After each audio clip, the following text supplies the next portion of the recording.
Herod the Great. He ruled over Judea when Jesus was born. To this day, he is reviled as the evil king who tried to kill the Christ child in the slaughter of the innocents.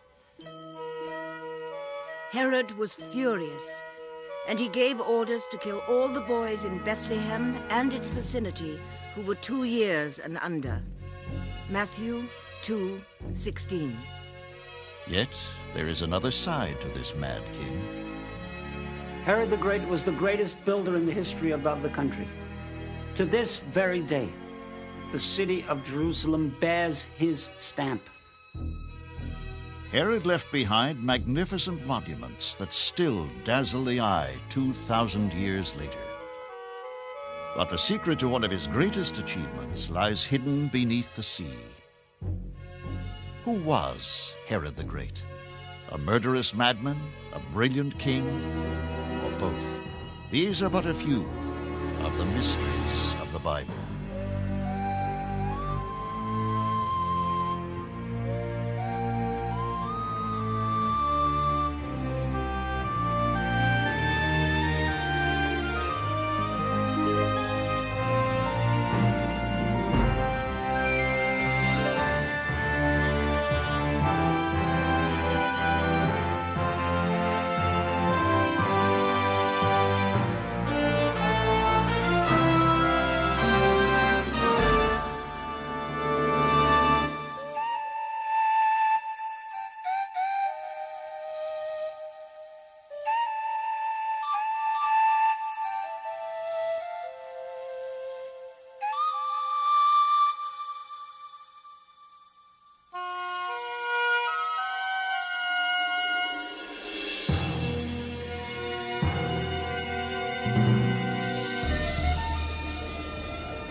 A shimmering ribbon of shifting sand stretches across the coast of Israel from Haifa to Tel Aviv.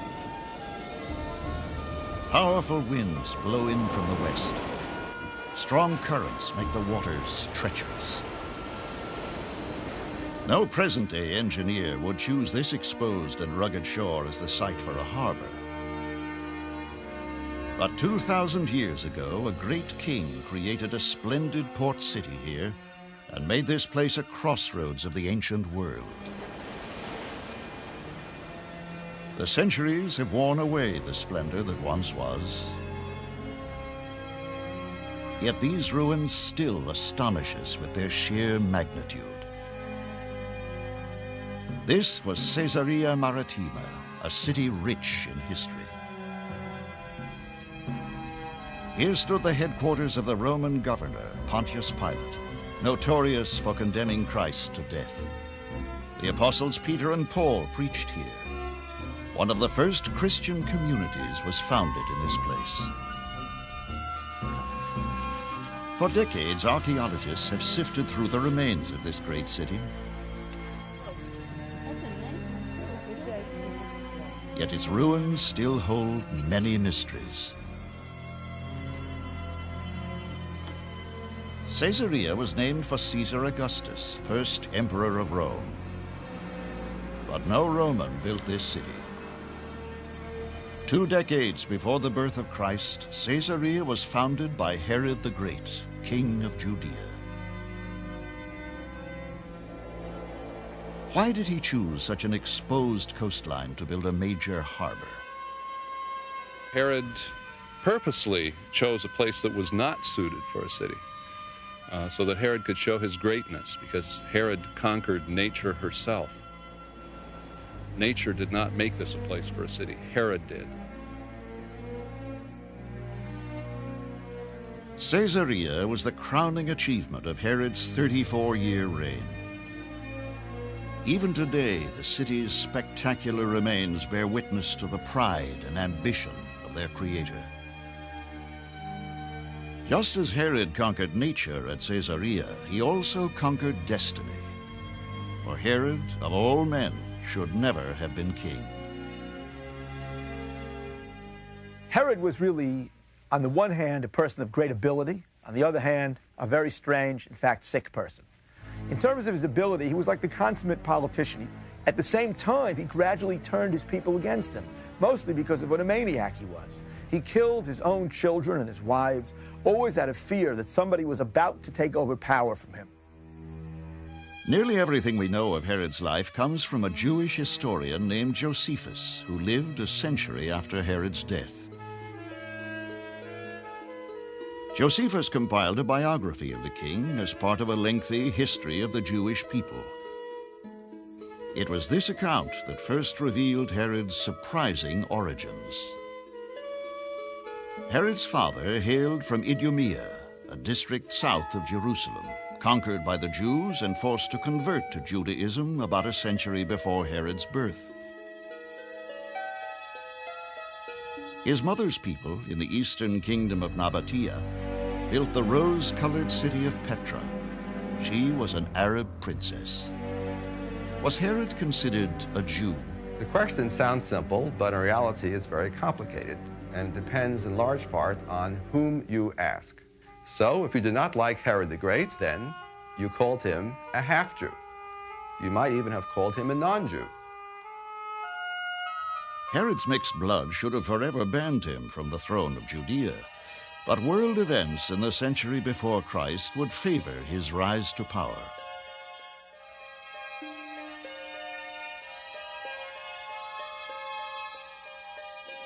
At the time of Herod's birth, in 73 before the Common Era, the crown of Judea belongs to the dynasty of the Hasmoneans. A century earlier, this royal Jewish family had led the Maccabean revolt to overthrow Egyptian invaders and restore the country to Jewish rule. But in 63 BCE, the armies of Rome invade Judea. The once independent Jewish state surrenders to Rome. Herod's father, prime minister to the Hasmonean king, encourages a policy of befriending the invaders. The Roman governors reward him with wealth and power. Young Herod receives a classical education steeped in Latin and Greek culture. When Herod is just 25, he is appointed governor of Galilee, a fertile district north of Jerusalem. Here, he might have lived a privileged, if quiet, life as a civil servant of the Romans. But soon, a young Hasmonean nobleman seizes control of Jerusalem, overthrowing Roman rule. He is proclaimed King of the Jews. As a friend of the Romans, Herod knows his days in power are numbered. He flees Galilee and makes a bold move. Herod is eventually in a position where he begins to lose power, and he decides that he's going to go to Rome and convince the Senate that making him king of the Jews is the solution to all of their problems. In the dead of winter, Herod sets sail for Rome, seat of the greatest world power of his day and key to his success. Here, Herod seeks out his father's longtime friend and ally, statesman Mark Antony. Antony agrees to plead Herod's case before the Senate. Now, the Romans didn't care about the genealogy of the Hasmonean dynasty. The Romans cared about who could best run the affairs of the kingdom of Judea. Judea was important. It was the main crossroads of the ancient world. Herod had talent. He was by far the smartest one around. And so, in 40 BCE, the Roman Senate bestows the crown of Judea upon Herod. In gratitude, the new king of the Jews accompanies his Roman patrons to a temple on Capitoline Hill, where, according to legend, Rome itself was founded. It seems to me the defining moment in Herod's career was when he ascended the Capitoline Hill with Mark Antony and Octavian to offer sacrifice to the gods of Rome. This connected Herod with bonds that would not be broken to Rome and to Roman patrons.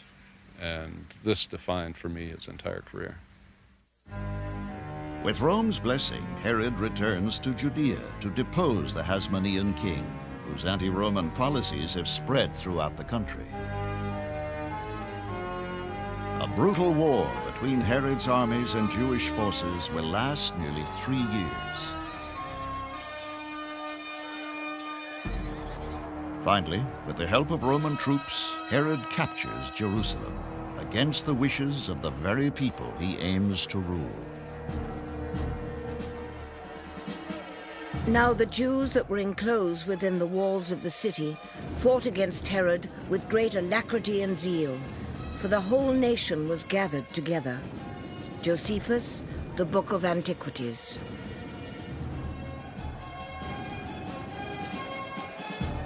As Herod enters Jerusalem triumphant, the Hasmonean king is sent to Rome to be executed. Now, Herod sits upon the throne. He is 36 years old and his enemies are many. How will he secure his hold on power? Herod was an outsider in Judean society. What does an outsider do when he becomes an insider? You kill off all those connected with the old regime, all those whose claim to power is greater than yours, all those who might cause you trouble. You kill them, you send them off into exile, and you create a new aristocracy whose power is indebted entirely to you.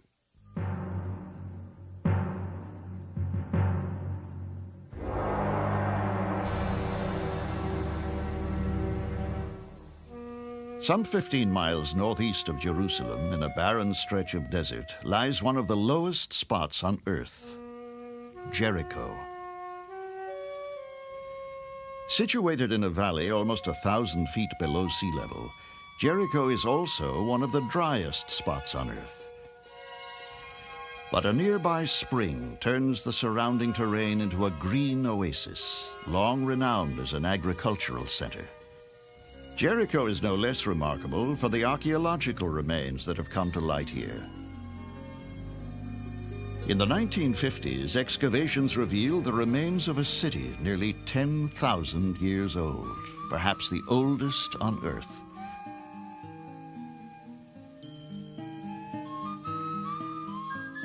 And nearby, archaeologists have also uncovered the ruins of a palace, built and enjoyed by the Hasmonean kings during their century-long reign over Judea.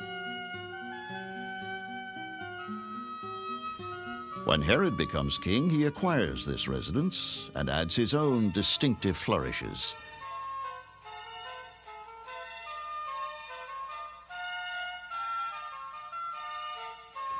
A Roman bath, in keeping with his classical upbringing and eclectic tastes, and a lavish, enormous swimming pool.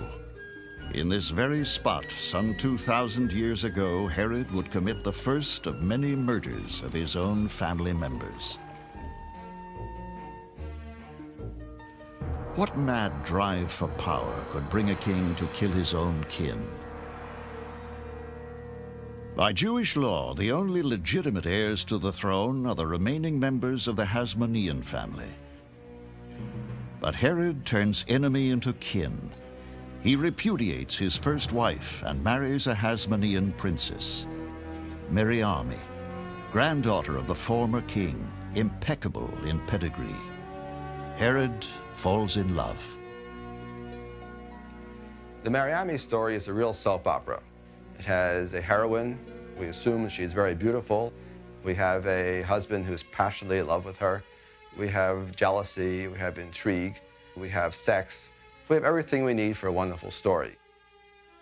Unfortunately, it's a tragedy. Loyal to her family, Queen Mariamne pleads with Herod to bestow a prestigious honor upon her young brother, Aristobulus. At her request, Herod appoints this young man high priest of the temple in Jerusalem. Little does Mariamne know that she has sealed her brother's doom. Aristobulus is perhaps the youngest high priest the people of Jerusalem have ever seen. But when he officiates at the temple, their reaction is overwhelming. For when this youth, Aristobulus, who was now in his 17th year of his age, went up to the altar, the people at once rejoiced. Josephus, the Book of Antiquities. In Aristobulus, the Jews see not just the high priest, but the legitimate Hasmonean heir to the throne. Herod sees only a dangerous rival. And Herod the Great, in his craziness and in his jealousy, saw the youth decked out in his ceremonial robes, saw the adoration which the people of Jerusalem had given to this comely youth now come back from his education abroad, saw that this young man was going to be a serious threat to him because the people loved him as they would never love the mad king. Herod hatches a murderous plot. On a warm summer day, the court of King Herod enjoys a feast at the palace in Jericho. As the afternoon wears on, guests cool themselves in the large swimming pool. Herod encourages his young brother-in-law, Aristobulus, to enjoy the waters, where unseen danger awaits him. With darkness coming on, while Aristobulus swam, some of the king's friends who had been given orders to do so kept pressing the young man down and holding him underwater as if in sport, and they did not let him up until they had quite drowned him. Josephus, the Book of Antiquities.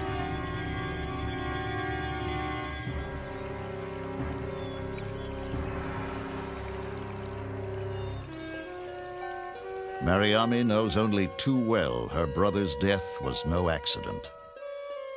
Mariamne, I think, never forgave Herod that. That poisoned, as I imagine at least, the relationship from then on. And Mariamne and Herod had a very stormy, very unsatisfactory, unhappy marriage. Mariamne makes no attempt to contain her disgust for her husband. Such open contempt sends Herod into fits of rage.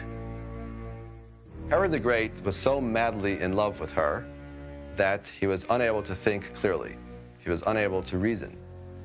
She, in her part, seems to have enjoyed goading him, since, after all, she was a proud Hasmonean princess. And who was Herod? Just a lowly Idumean. Word of the queen's behavior spreads quickly, and Mariamne becomes an obvious target for palace intrigue. On a couple of occasions when Herod left, there were rumors that Mariamne had had an affair with the person that Herod had left in charge, which of course created an impossible position. Herod's mother and sister have long resented Mariamne's haughty bearing. Now they produce evidence against the queen. Mariamne is brought to trial for adultery and high treason.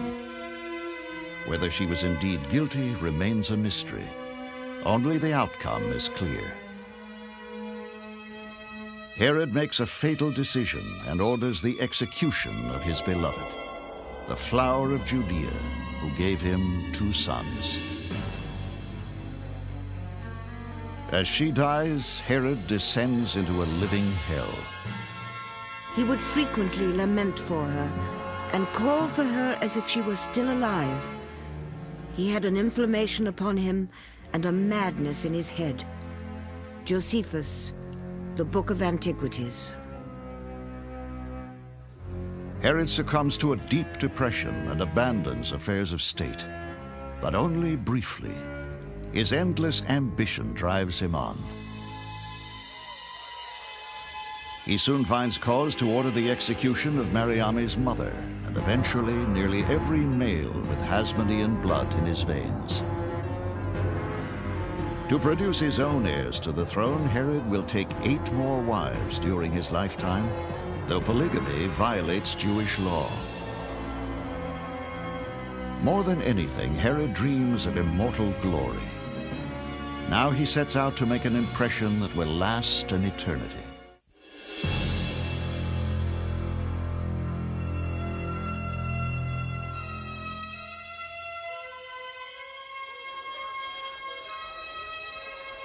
To Jews around the world, there is no holier sight than this, the western wall of the Temple Mount in Jerusalem. Here prayers are offered, tears are shed, and dead are remembered. These monumental stones are all that remain of the original Temple Mount, built some 2,000 years ago by Herod the Great.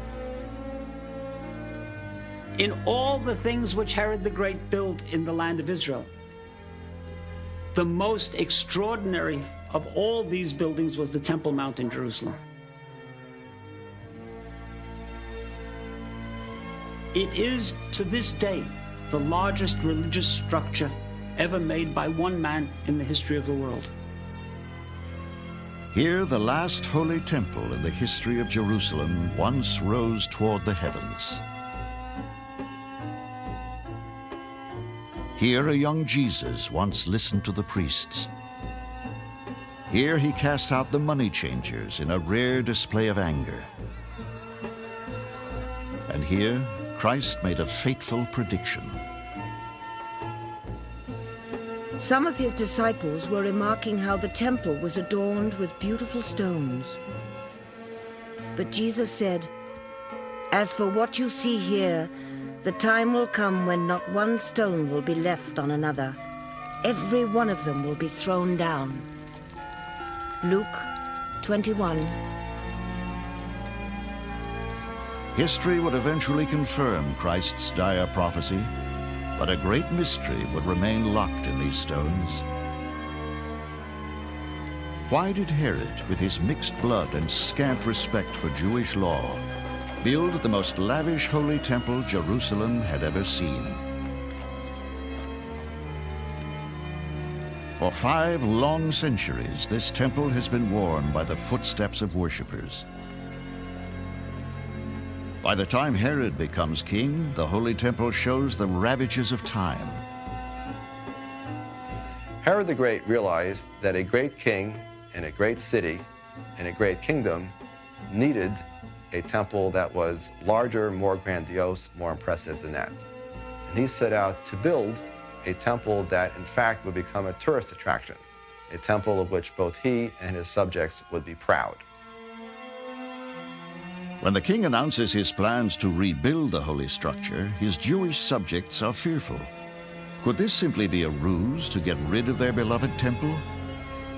The Jews of Jerusalem didn't want the king messing around with their holy temple at all, but they couldn't very well stop him.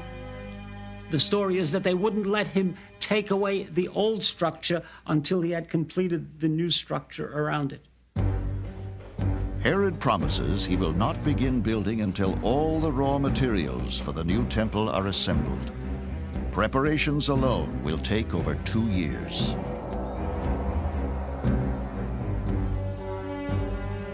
Still, there remain serious religious concerns. According to Jewish law, only priests may set foot in the inner sanctum. How can common workers rebuild the temple without defiling the sacred site? Herod trained a whole group of priests as carpenters and as masons and with all the necessary trades so that they could build the central holy place. He rebuilt the temple in Jerusalem in such a way that it never ceased offering sacrifice to the God of Israel for a single day. The temple itself was built by the priests in a year and 6 months, upon which all the people were full of joy. Josephus, the Book of Antiquities. With its facade of white marble, the temple shines like a snowy mountain in the sun. Precious gold adorns its entrance. Herod also enlarges the platform that supports the temple complex to a vast expanse of over 35 acres. Massive retaining walls are built of stones weighing 60 to 80 tons, so perfectly fitted that no mortar is used. Such expertise is still visible in the western wall of the Temple Mount. Herod's temple was one of many important cultural landmarks occurring around the world during the 1st century BCE. The Celts in Northern Ireland built a huge wooden fort called Navan as a ceremonial center. In China, court astronomers beat special bronze mirrors to ward off the evil spirits believed to appear during solar eclipses. And in Peru, master weavers produced some of the finest textiles in the Americas. In Judea, word of Herod's splendid temple attracts thousands of pilgrims to Jerusalem. The Jewish reaction to the temple that Herod built, whether they hated him or not, was enormously positive, was overwhelmingly positive. It's very clear from the gospel stories that this temple was absolutely central to the Jewish people and the Jewish faith. They loved it. They came from all over the country to be present for the great pilgrimage festivals. The Temple Mount alone would have secured Herod a place in history, but he continues to build as if driven by an obsession. It was important for the kings to make huge monuments to themselves. The theory being that the monument lives after the king is dead, and if you want to ensure your own immortality, then you build something big that everybody will remember. I suppose every king must feel sort of like this. Just Herod did it.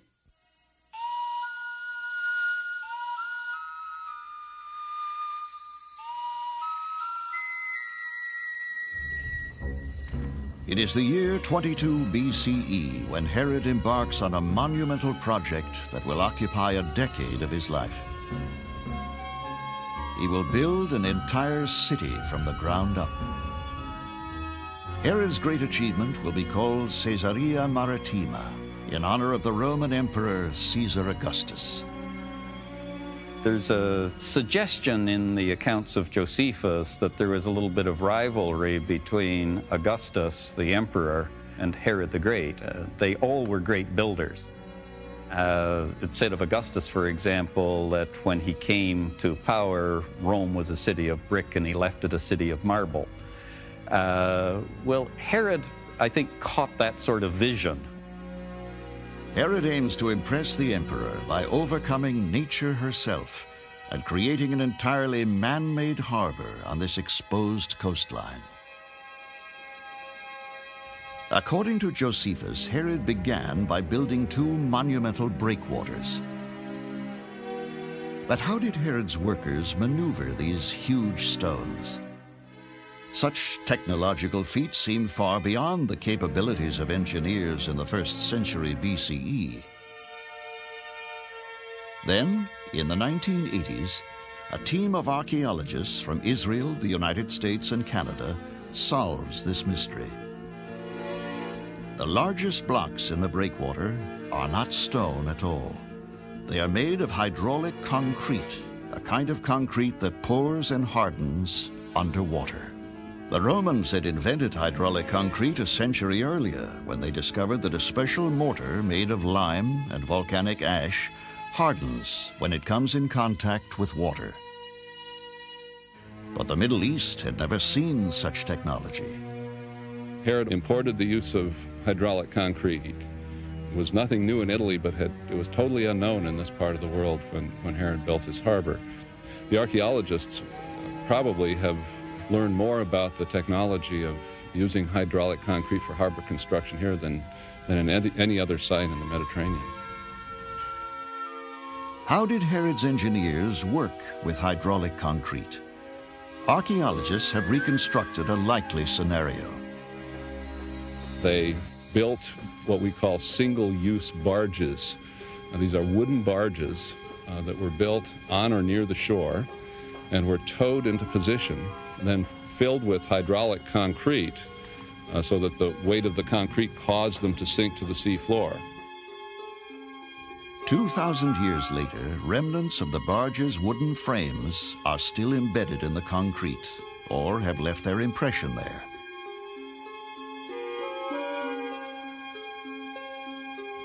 Completed in a mere 13 years, Caesarea sparkles upon the shore, a thriving port city dominated by a dazzling temple to Augustus and Rome.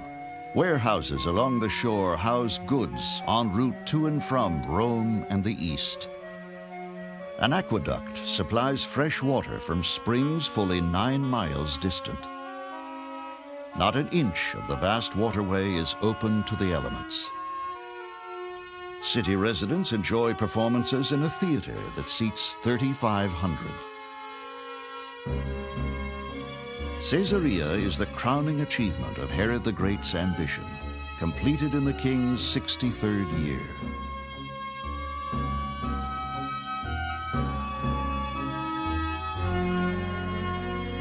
Herod's nation, though subject to Roman rule, is prosperous and at peace. But this will be no golden age for the king. A melancholy solitude rendered the kingdom quite the opposite from that happy state it was formerly in. Herod's own life was entirely disturbed because he could trust no one. Josephus, The Book of Antiquities.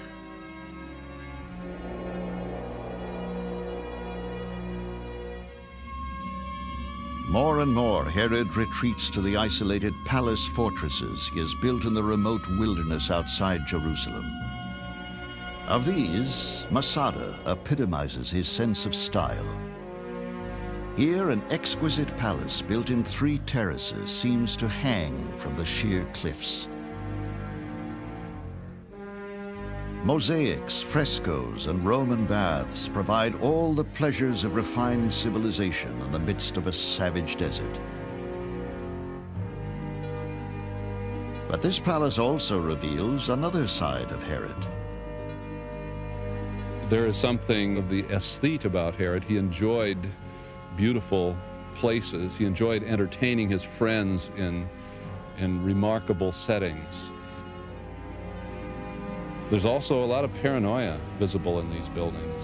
Herod obviously needed places he could take himself and his family if his enemies overtook him, as they constantly threatened to do.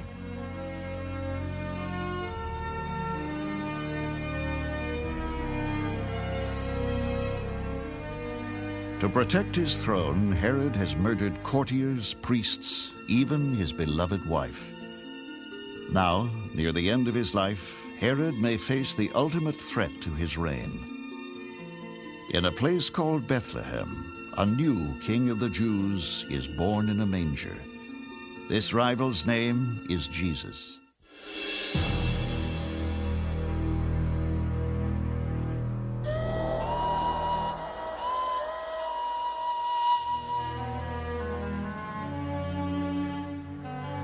Near the end of the reign of Herod the Great, a momentous event takes place within his realm.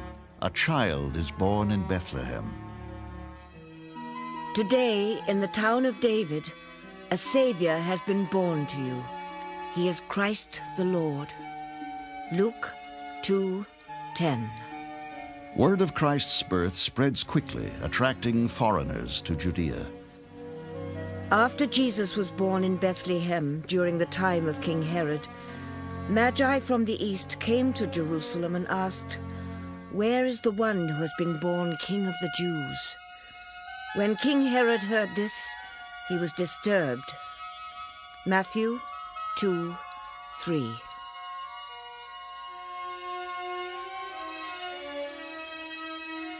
According to the Bible, Herod summons the wise men and entreats them to find the child so that he too might honor him. But the king is lying.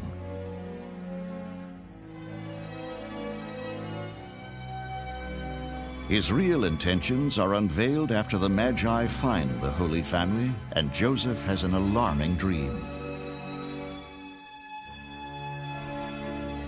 An angel of the Lord appeared to Joseph. "Get up," he said, "take the child and his mother and escape to Egypt, for Herod is going to search for the child to kill him." Matthew 2:13. The Holy Family flees, and the Magi never return to Herod. the king will commit an act of horror unparalleled in the New Testament.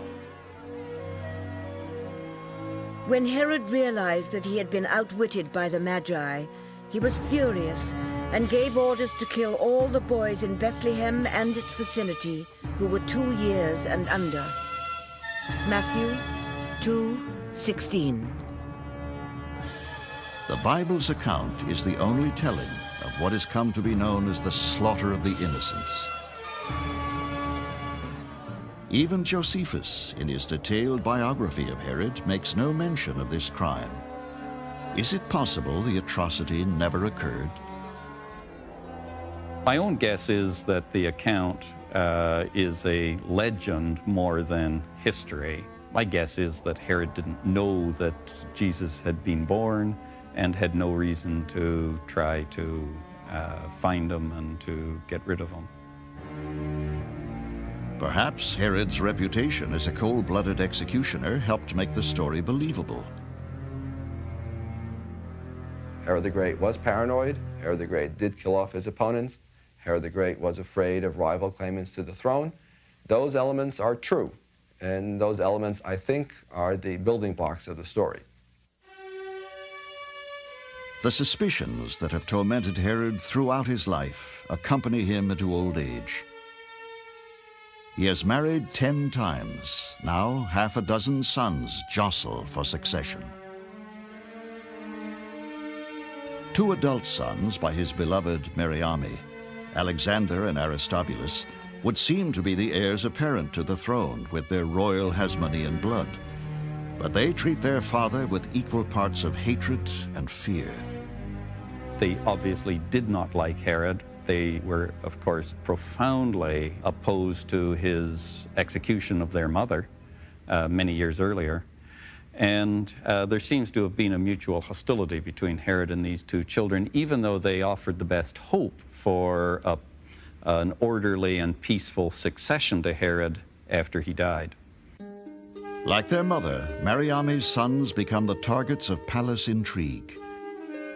Soon, a half-brother with his own designs upon the throne accuses them of treason. Their claims of innocence remain in doubt to this day.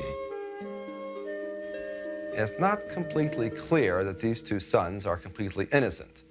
That is, they may well have been plotting to take over power, or at least to try to have their father pushed aside so that they would be able to become kings in his stead. Herod testifies against his own sons in a hasty trial which finds them guilty. By the king's order, they are summarily strangled. The execution of Aristobulus and Alexander means that Herod the Great has personally, systematically wiped out all the remnants of the Hasmonean family. Now at last, the bloody cycle of fear and suspicion must end. Now at last, it is Herod's time to die. Soon, he retreats to his palace at Jericho, ravaged by a swarm of diseases. There was a gentle fever upon him, an intolerable itching all over the surface of his body, continual pains in his colon, and tumors about his feet. An inflammation of the abdomen, and a putrefaction of his private member that produced worms. Josephus, The Jewish Wars.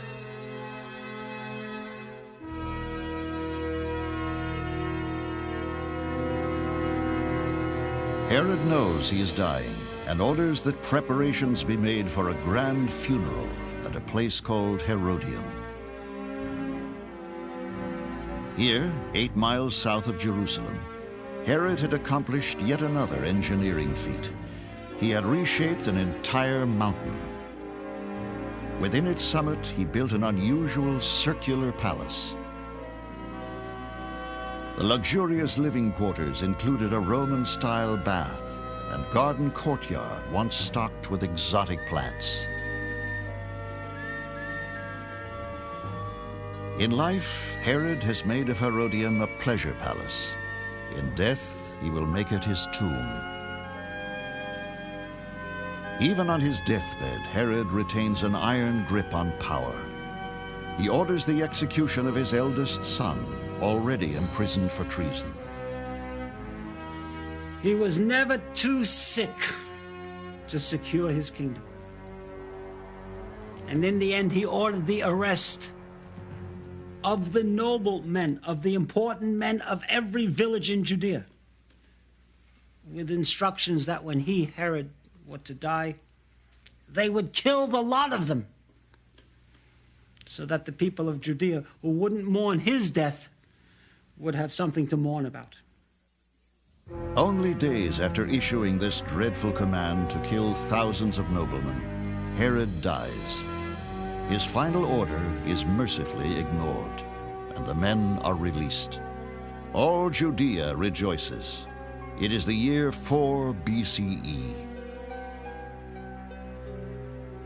According to Josephus, Herod's remaining family mounts a funeral procession worthy of a great king. They carry his body to Herodium and bury him there. But Herod's tomb eludes us to this very day. Scholars and archaeologists have been looking for Herod's tomb for 100 years. And very intensively in the last 10 or 15 years, they have not found the tomb of Herod the Great, despite everything that can be done technologically to look for it. Why not? That remains one of the great mysteries of the extraordinary life of this extraordinary king. Herod left behind a string of ineffective heirs. Less than 70 years after his death, a Jewish uprising brings down the wrath of the Roman Empire. The city of Jerusalem is reduced to unspeakable ruin. The magnificent temple is destroyed. Only the western wall of the Temple Mount remains, a sacred site to this day. Today, these monumental stones of Herod's Temple Mount bespeak a powerful king. The ancient texts preserve his name in faded ink.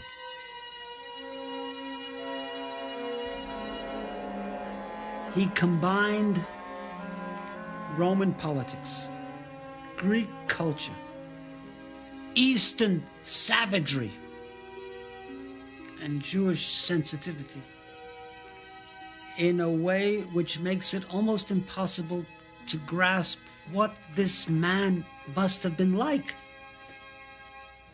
It can't be that he was simply crazy, because he wasn't. He was an enormously vigorous, effective, intelligent, active ruler. He left fantastic buildings in a campaign which has never been equaled in the whole history of the country.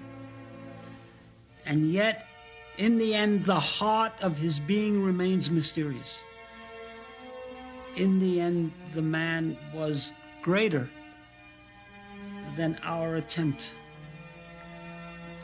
to get a handle on him. Perhaps Josephus best describes the enduring enigma that was Herod the Great. He was a man of great barbarity to all, and a slave to his passions. Yet he was favored by fortune as much as any man ever was, for from a private man he became a king. Josephus, the Book of Antiquities.